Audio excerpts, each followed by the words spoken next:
Hey, what's going on, gang? This is Nate on the Stone. Welcome back to my channel. And this week, at the very end of the decade, we are looking at what I like to call the war on strength, what it is, and how we can actually rebel against it in the coming 20s.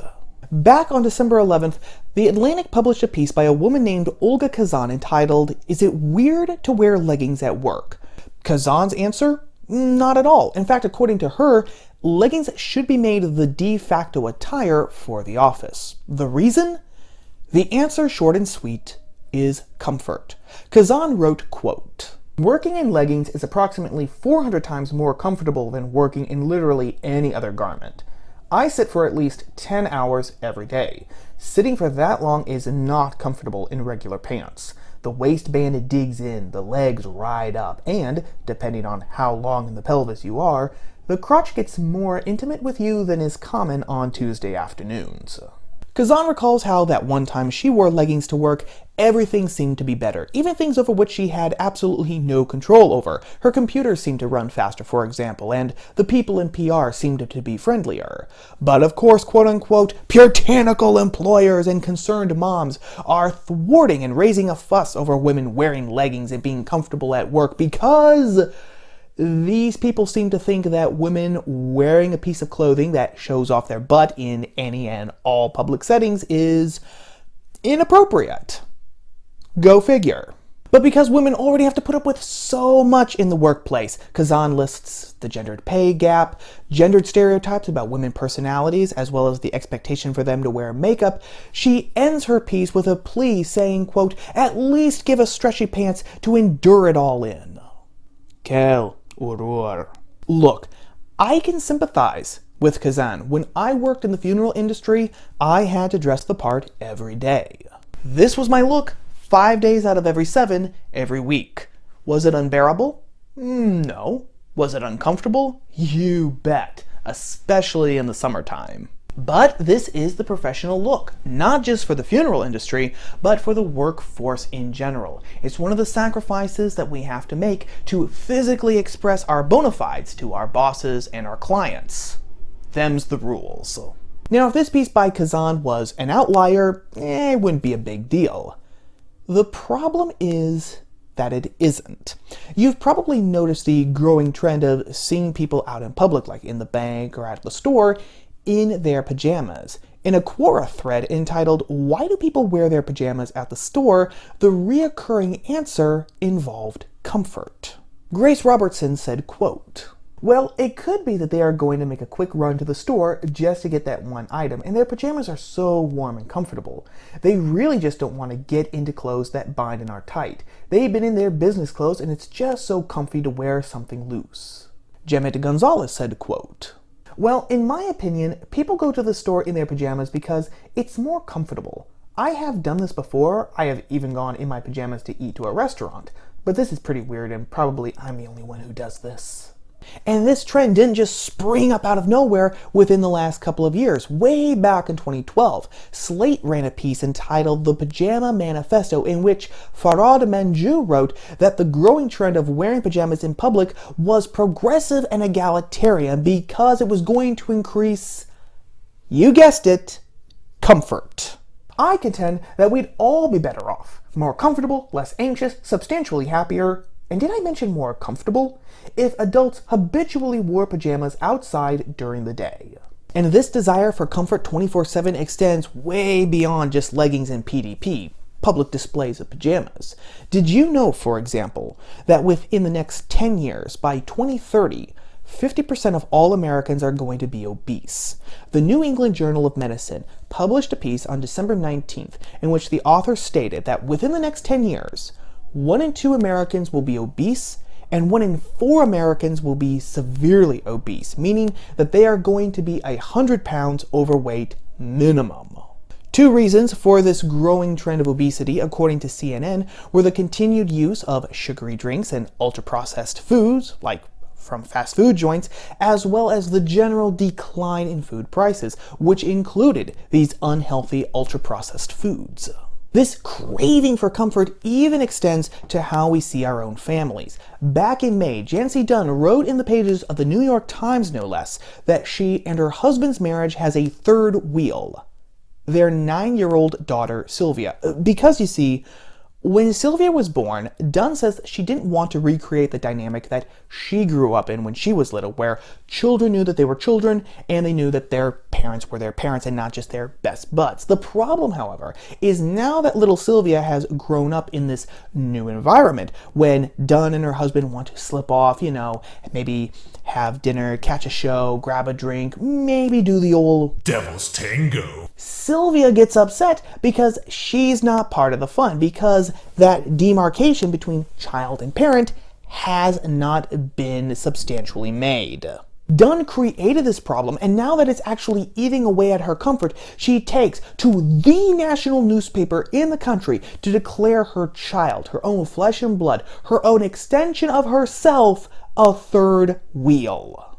These few stories that I've shared are all examples of what I have come to call the war on strength, because more and more, comfort is being made the nucleus of our lives, and comfort is the enemy of strength. Something that we can see just from thinking about physical exercise. Think about the last time you exercised and when you did bicep curls or did some push-ups. After a while, the muscles that you were targeting started to burn. They started to scream.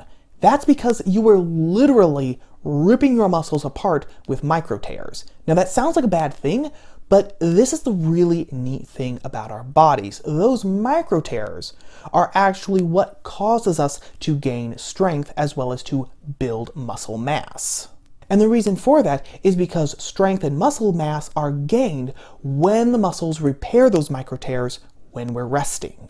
But of course, the flip side is that we can only get stronger by getting those micro tears in our muscles. And we can only get those micro tears in our muscles by pushing our muscles, pushing ourselves beyond our comfort zone. It's only by embracing that pain can genuine progress be made in losing those extra pounds, in getting stronger, in getting faster, etc. Which is why for a lot of people, yours truly included, the best part of exercising is when it's over. And this isn't just in physical strength. Think of a good habit that you want to develop, say reading a book a week. That's a fantastic goal. But I would be lying if I didn't say that life wasn't set against you in developing this habit. We are surrounded by distractions today. Netflix, Disney+, YouTube, not to mention all the other social media platforms, Twitter, Facebook, Instagram, Pinterest, Gab. We are just a click away from accessing countless games in the App Store. And when you're sick, or more often, when you come home from a really, really long day from work, and you know that in 15 hours, you're just gonna have to start the whole process all over again, do you really want to read another 20 pages of 12 Rules for Life or Pride and Prejudice? Something that you are actually going to have to actively focus on? Chances are the answer is no. You want something that you can turn on, turn off your brain to, and just decompress. Following through with your plan, opening the book, reading those 20 pages and reading them consciously so that you retain what you read is going to require overcoming a lot of resistance. And this, at the end of the day, is what it comes down to: overcoming resistance. The obesity epidemic, Dunn's third wheel problem, they honestly all have straightforward and simple solutions. For obesity, moderately exercise for at least 30 minutes, 4 to 5 days a week, and watch what you eat. With Dunn's problem, love your kids but differentiate between children and parents. But this will require us to actually put our heads down and wade through the resistance of that Coke that we know is in the fridge, the siren song of fast food like Sonic's, McDonald's, Chick-fil-A, or if you're me, Five Guys, the natural laziness that we have that makes us really not want to get up 30 minutes earlier in the morning so that we can exercise before we go to work, or the desire to take the path of least resistance in raising our kids. Anything that is good, anything that is genuinely progressive requires us to push through this resistance. It requires us to actually bleed, either literally or figuratively. A knife, after all, doesn't become sharp and useful unless parts of it are literally shorn away on a whetstone. This is the reason why genuine good change is so hard to develop. We're creatures of habit, which on the one hand is a really good thing because it means, more likely than not, we're not just going to suddenly decide one day to abandon our families, careers, and responsibilities and jump on a jet to Greece. But on the other hand, it's a bad thing, because as creatures of habit, we instinctively want to continue doing those things that make us feel comfortable and safe. In other words, we do not want to leave our comfort zones. We hear a lot about the comfort zone, but it is a real, concrete psychological state in which a person feels at ease and familiar with his environment, which also includes his actions and his routines, because by staying in that zone, he feels like he is in control of that environment. And there is a real psychological reason for this. In the 1950s, psychologist Abraham Maslow proposed Maslow's hierarchy of needs, which consists of physiological needs such as food, water, and warmth, safety, love and belonging, esteem, and self-actualization. Maslow argued that people could only strive for the higher needs on his hierarchy once the lower needs had been taken care of. So, for example, a person can only start looking for love once his physiological needs and his desire for safety have been satisfied. And as you probably noticed, safety is the second lowest rung on Maslow's hierarchy. My own personal theory is that this instinct is something left over to us from our prehistoric ancestors. In an environment where everything was actively trying to kill you, and you knew that everything was actively trying to kill you, having a bubble of safety meant that you could have a respite. You could actually kind of kick back, take yourself off high alert, and be a little comfortable because you knew that you were safe. Today in the 21st century, on the other hand, that instinct works against us because in order to retain that feeling of safety, to retain that idea that we have control over our environments, we will actively stay in our comfort zones even when we actively detest and hate them. In his 2012 commencement to Bennington College, actor Peter Dinklage actually illustrated this point beautifully. He said that after he graduated from Bennington in 1991, after 2 years of job searching, he finally found a job in data processing, a job that he stayed at for 6 years, even though, as he said, he hated that job, he at the same time clung to that job, because that job, as much as he hated it, gave him a feeling of safety. It gave him a feeling of comfort, since it was providing a line of income that allowed him to buy food, to pay for a roof over his head. This natural instinct for comfort and safety would be a big enough hurdle to overcome, but as I said at the beginning of the video, there is an active war against strength being waged in the US today. A war against strength being waged by a culture that says people should be able to wear pajamas anywhere they want for whatever reason they want, because comfort. A culture that says that being obese is no big deal because being healthy is just conforming to body stereotypes, making you a tool.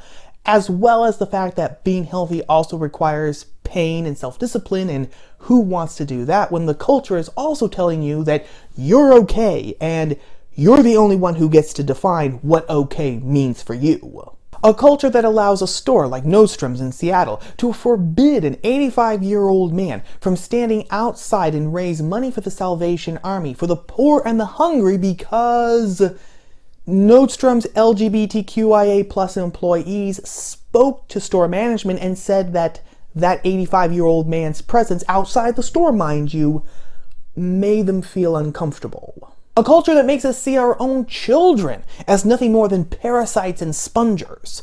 And this war on strength goes to the very top echelon, gang.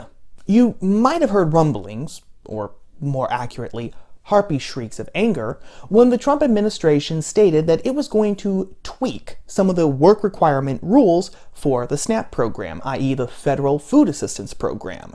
AOC, her squad, other ideologues lambasted the administration for this decision, saying that it was going to actively throw off thousands of people who needed this assistance. When really that is not what was going to happen at all. All the administration did was to tell the individual states that they could no longer wave aside the work requirements for the SNAP program. And these work requirements themselves only said that if you are an able-bodied American between the ages of 18 and 49 with no dependents, To qualify for the SNAP program, you have to work a minimum of 20 hours a week. These work requirements are there to help wean people off of the government. They're there to help make people independent again. But listening to the ideologues narrate about this, you would have thought that this was something equivalent to Stalin's terror famines. And there is a reason for this, gang.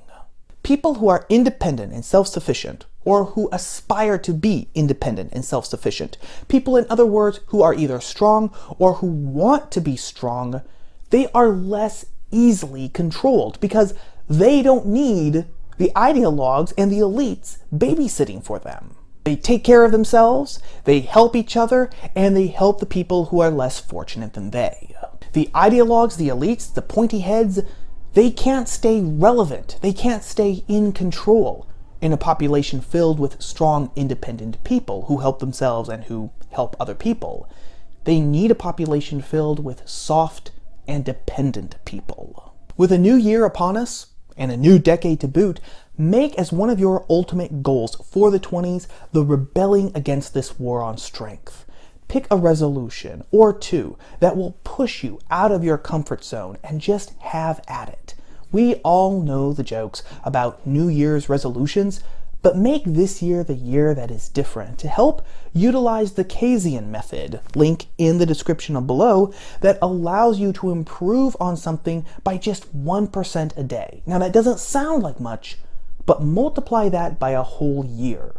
We will be amazed at the amount of progress that we make from January 1st to December 31st, 2020.